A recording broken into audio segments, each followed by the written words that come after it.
How do you know if you have dissociative identity disorder, formerly known as multiple personality disorder? What does this actually look like? This is Ask a Therapist. I'm Jonathan Decker with Mended. Let's do this.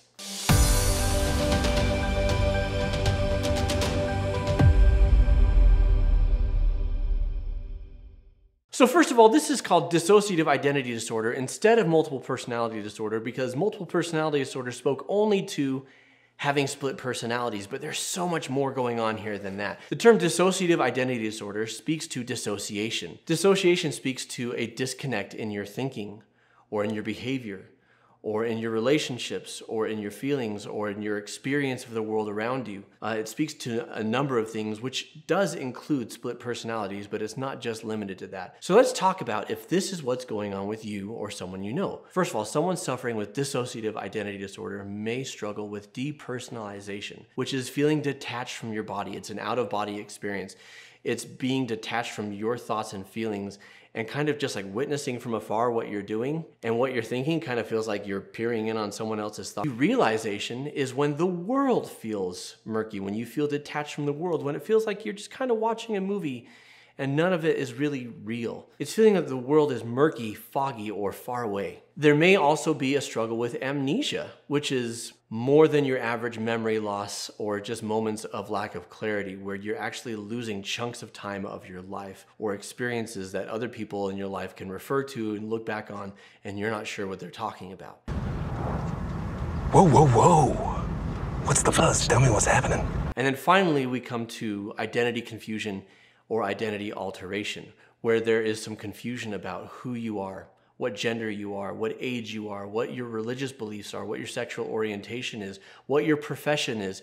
Basically, who am I? And you don't necessarily know the answer. And the reason for that is with dissociative identity disorder, in addition to these other depersonalization, derealization, amnesia, which can play in other diagnoses that aren't DID, with DID you have at least two personalities that take over your psyche, your psychology, your thinking, your feeling, your behavior. And with each one may come wild fluctuations or varying. They're different versions of you and they remember things differently. And so there's some kind of overlap and confusion about, well, did dad say this or did dad say that? And what year did mom die? Or how did she die, right? These sorts of things happen. Other times, they are completely different from one another, these personalities. These different personalities are known as alters, as in alternates or alternatives. And they may have different races, different genders, different personalities, different beliefs, different ages, come from different parts of the world. They may speak in different dialects. They may be completely made up people. They may be based on someone that you know or someone that you've observed.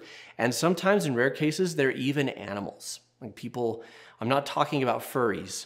I'm talking about people actually thinking that they are a duck or a dog. And what you see with these different personalities is they have different ways of talking, different voices, different postures, different mannerisms, different personal histories. And it's not a joke. In the moment, you actually believe that you are this person or that person. Now, going from one to the other is called switching. And that may take seconds, minutes, hours, even days to go from one to the other. In fact, that's one reason why it's so hard to diagnose. The title of this video is How Do You Know If You Have Dissociative Identity Disorder? And the fact is, this can help you to confirm some things, but to get a formal diagnosis, you need to spend quite a bit of time in treatment. The reason for that is, if switching occurs gradually, your therapist may not even notice that it's happening, or it may happen not in the presence of someone who can diagnose you. I think I'm talking to Dennis. And so oftentimes it takes a long time for this diagnosis to formally be made. But if I'm telling you these things and you're going check, check, check, check, check, then this more than likely describes what you're going through. Now, speaking of shifting, triggers may cause that to happen more rapidly. I was talking in a previous video about someone that I knew, someone that I worked with, a woman who was sexually abused as a child, and she could shift very rapidly if she was triggered. Part of the program that we were doing, we were watching a movie that we didn't anticipate to be especially triggering, but something that happened in the movie reminded her of her abuse.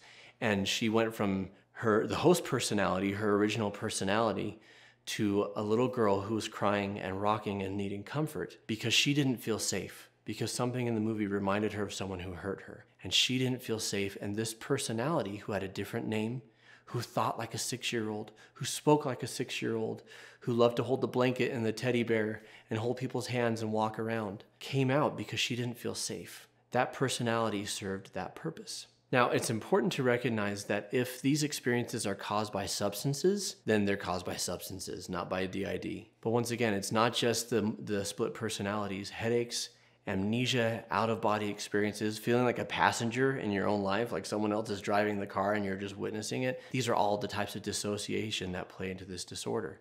So what do you do if this is on what are the most effective treatments for dissociative identity disorder? You don't want to miss that video. So go ahead and like, subscribe, click the bell. So when that video comes up, you get a notification on your phone that says, hey, this is live now, and you can watch it. Now, to give you a little taste of DID, I'm gonna switch here to something completely unrelated, just like I'm switching to a different personality.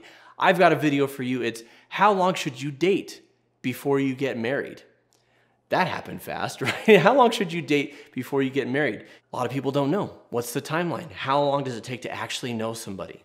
So check that video out right here. If you enjoy what we're doing with Mended, if it's meaningful to you, please share us on your social media, on your Facebook, on your Twitter. Spread us around, let people see what we're doing here, because we are aiming to lift as many people as we can out of trauma and out of heartache. If you have an experience with dissociative identity disorder and you can share without betraying a confidence, please do so in the link below. If you have a question you'd like for me to answer in one of these segments, one of these Ask a Therapist segments, please let me know in the comments below. And as always, let your light shine before the world, folks, because the world needs it and so do we. I'm Jonathan Decker with Mended Light, licensed therapist.